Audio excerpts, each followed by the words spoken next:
Today on Trad Takes, Kevin asks me to explain tariffs to him like he's a 5-year-old, and I'm not going to turn that down. This and so much more on Trad Takes.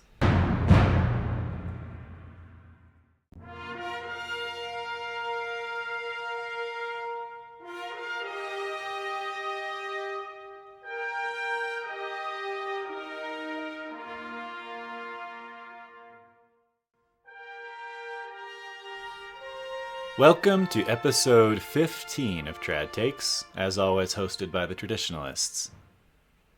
Thank you for joining me this week.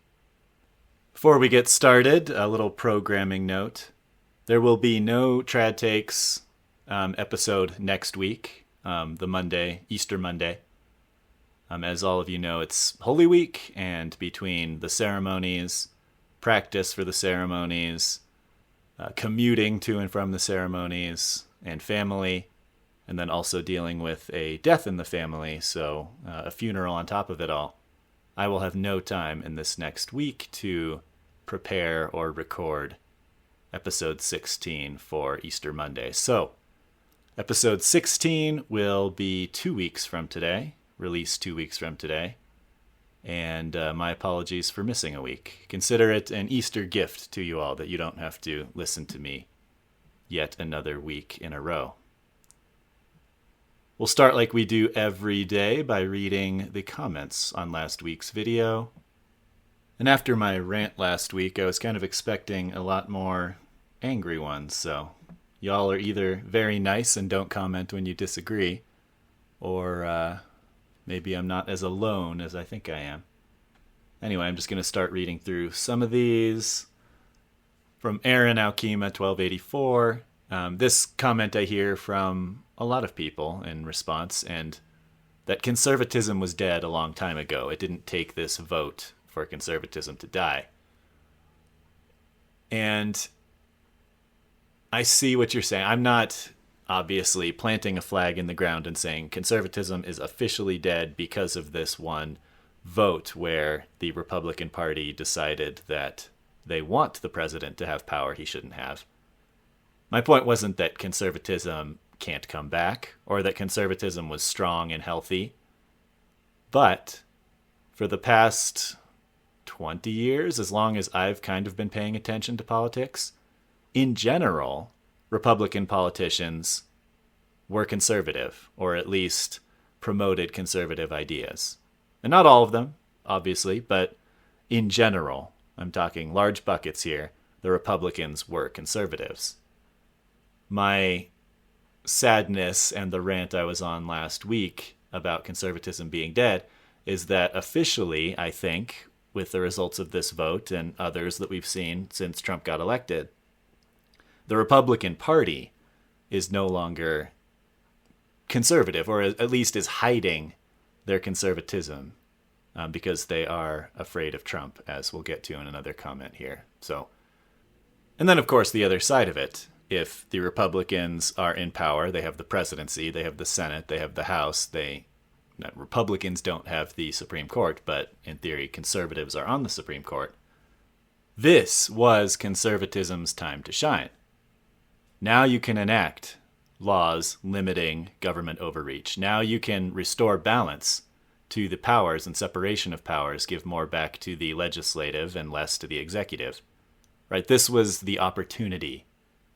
And instead of taking the opportunity, we just simply did the same thing the Democrats do, which is increase the power of government, particularly the executive branch. And finally, on your point, I don't think I agree that conservatism was dead in the 1960s.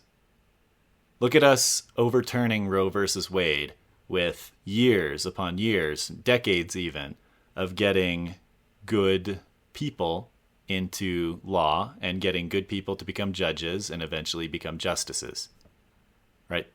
Getting the Supreme Court to a 5-4 or 6-3 conservative to liberal, quote-unquote, ratio is quite an achievement. And it's an achievement that happened slowly, and it's an achievement that happened bit by bit with principled people doing principled things and working their way up into that position.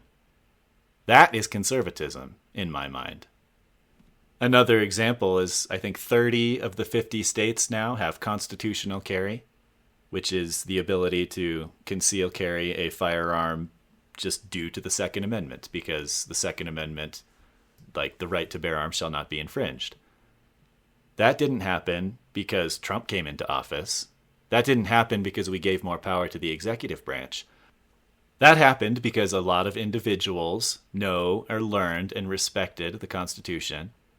They took ownership of themselves and their own local governments. They got elected into larger governments, eventually representing the state, and brought their conservative values to those positions. Again, another example of what a victory looks like for a conservative. It is slow. It is boring.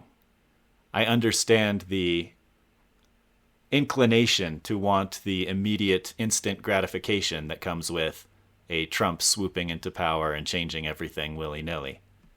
I understand that the slow, methodical, cultural shift required for conservatism to work is not exciting. But that's why it's so important, I think. So I don't agree that conservatism was dead a long time ago. To a certain extent, I don't even agree with myself that it's dead now, because from a grassroots perspective, it's not. It's still alive and flourishing. I guess my point mostly was that the Republican Party has effectively disavowed it, and that makes me sad. Okay, we've got some other things from Scott Collar, a first-time commenter, I think. It could be that Trump is taking things to ludicrous mode on purpose, so that we see and put a limit on all the things we have enabled over the last few decades. Well, Scott, that is definitely an optimistic opinion of what Trump has been doing lately. As to a certain extent, I hope you're right, that he is just kind of toying with us all and making us realize the folly of our ways by being crazy himself. But it goes back to my point that I made several podcasts back, where he says dumb things sometimes, and he does dumb things sometimes, and I don't feel the need to attribute it to him being so much more brilliant than the rest of us, or him playing 4D chess. I just think he has a view that is not conservative, and wants to do things that he wants to do because he thinks they're the right things to do. Some of them certainly are, and some of them are not. And so I'm going to call them out when they're not. And a rule I tend to live by is never attribute to malice what can be attributed to incompetence. And when it comes to tariffs, I don't think he's trying to crash the global economy. I don't think he's trying to mess everything up. I think he just doesn't understand how tariffs work. But good comment. Thank you. Other comments. I am not afraid I was born to do this. Had several comments, and all of them fairly lengthy. The one section I wanted to mention was on the Republicans being afraid of Trump. I am not afraid I was born to do this says, clearly the Republicans are all afraid of Trump. Marco Rubio came to Canada and looked like a scared little chicken, sitting at a G7 meeting of the minds, knowing clearly well that he has no power and has no say over anything. Yeah, I agree.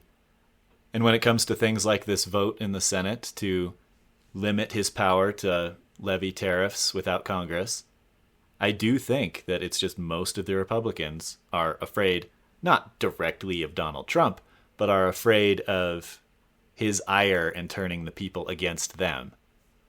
Right? They're afraid of being called Lion Ted Cruz or Little Marco again. And so they vote against what I think they believe to be true deep down, or believe to be right deep down, which is limiting the executive branch. So, and then the final comment I wanted to read is from Kevin Gillikin. He asks, why are foreign nations upset if it's the American taxpayers who have to pay the tariffs? Explain it to me like I'm 5. Okay, here it goes. Mexico is selling one banana for $1 in America. Trump puts a 25% tariff on everything coming in from Mexico. Now, that banana in the grocery store in America that Americans are buying now costs $1.25, with 25 cents of that going to the U.S. government and $1 going to Mexico. Mexico is still getting $1 for every banana sold. So I think your question is, why are they mad about these tariffs? The American consumer should be mad because they used to pay $1 and now they're paying $1.25. So obviously it hurts the American consumer. But why is Mexico mad? Because if the Americans are now paying $1.25 per banana, they're going to buy fewer bananas. If they're buying fewer bananas, Mexico is getting fewer dollars. So now Mexico has people that are losing their jobs because they don't need to make as many bananas. And they are getting fewer dollars because they're selling fewer bananas. The Americans are mad because they are now paying more for the same thing. It's a lose-lose situation for both countries. Now, I think that was pretty good. I don't know if a 5-year-old could understand it, but I think my almost 7-year-old probably could. So, getting out of 5-year-old talk, this is the exact issue with tariffs, and putting blanket tariffs on a country like Mexico now means that everything Mexico makes and imports to us is suffering. And it also means that everything that Mexico makes and imports to us hurts Americans, is now more expensive for Americans. So there you go, Kevin. This is why tariffs are bad. Now, you can say it's worth it for the pain caused to Americans and the pain caused to foreign countries because we need to grow bananas in our own United States of America. You can say it's worth it because we want to be a nationalistic country that does not trade with any other countries, whether friend or foe. I disagree with both of those sentiments, but I can see that argument at least making sense. Any other argument that I've heard in favor of tariffs just doesn't hold water. But it's very hard to pull yourself away from that MAGA agenda. I understand that.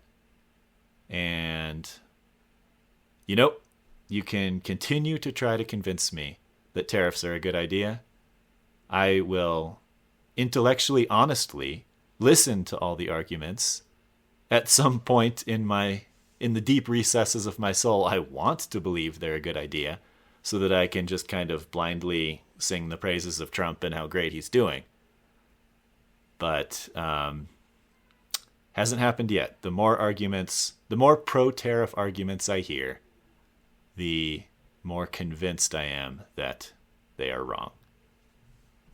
And I love you, Kevin. You know that. I haven't really been following too much of the news, so I think I'm about to wrap it up here. I did want to read one short article, very short, it's a single paragraph, I found with the title that Decline is a Choice. And I'm going to read it for you. These are not my words, these are the words of someone else, but they sum up very well how I've been feeling about the Trump administration lately. Decline doesn't solely mean impoverishment. It means degeneration, to sink backward and down. And that is what the United States' current leadership class is choosing for this country, by willfully dismantling the free market system, abandoning America's role as a global leader, and degrading the separation of powers and rule of law. Even worse, it is doing so based on a suite of false assumptions. That Americans are weak, unable to compete in an open market, and incapable of responding to any incentives or exhortations more high-minded than rank self-interest or partisan contempt. The underlying assumption, held by leaders across the political spectrum, is that appealing to America's loftiest ideals, for reasons unrelated to partisan advantage is for suckers. We reject that premise. As do I. I reject that premise. We don't need tariffs. We don't need protectionism to save our economy. Rather than looking to the government for help, rather than looking to the government to give us jobs and give us security, how about we look to ourselves and better ourselves and become better at filling gaps that are everywhere? There are plenty of open jobs in the market. Let's fill the jobs we have, or make new ones. Why do we need the government to dole it out to us? Why are the people who hate the welfare state effectively becoming pro-welfare state when it comes to protectionism and tariffs? I don't understand. But maybe I just need it explained to me like I'm a 3-year-old. Anyway, that's all I've got for today. Blessed Holy Week and happy Easter to everyone who's listening. And I will see you in 2 weeks. God bless you all, and God bless these United States of America.